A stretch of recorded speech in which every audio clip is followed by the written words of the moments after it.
পিলখানা হত্যাকাণ্ড, গুম, খুন, আয়নাঘর, শাপলা ম্যাসাকার এবং ভোট ডাকাতি সহ শেখ হাসিনার ১৬ বছরের দুঃশাসনের সব গল্পই ঐতিহাসিক তথ্য আকারে জুলাই স্মৃতি জাদুঘরে উপস্থাপন করা হবে।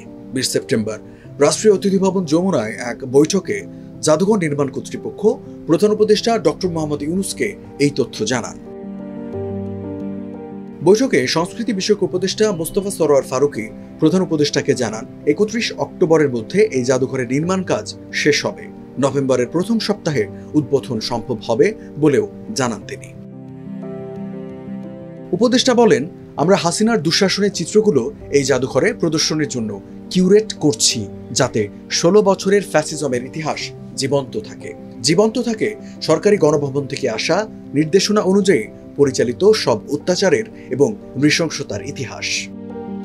জাদুঘর নির্মাণে আইসিটি প্রসিকিউশন টিম ও গুম বিষয়ক তদন্ত কমিশনের সঙ্গে সমন্বয় করে কাজ চলছে বলে জানান জাদুঘরের চিফ কিউরেটর তানজিব ওয়াহাব। তিনি বলেন, আমরা মনে করছি এটি একটি ইউনিক জাদুঘর হবে। ১৬ বছরের দুঃশাসনের গল্পগুলো এই জাদুঘরে সিকোয়েন্স আকারে থাকবে। দর্শনার্থীরা জানতে পারবেন শেখ হাসিনা কিভাবে দেশ চালাতেন। সংস্কৃতি বিষয়ক উপদেষ্টা বলেন, গুম খুনের নির্দেশ দেওয়া অনেক অডিও ইতোমধ্যেই জাদুঘর কর্তৃপক্ষের হাতে এসেছে। এই অডিওগুলো জাদুঘরে রাখা হচ্ছে। শেখ হাসিনা কিভাবে গুমের শিকার পরিবারগুলোকে ডেকে এনে মিথ্যা সান্ত্বনা দিত সে চিত্র উঠে আসবে।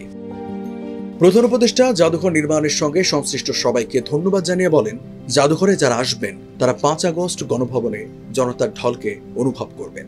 মানুষের মধ্যে দুঃশাসনের বিরুদ্ধে প্রবল প্রতিরোধ গড়ে তোলার এই অনুভব নিয়ে আসাটাই এই জাদুঘরের একটা বড় কাজ।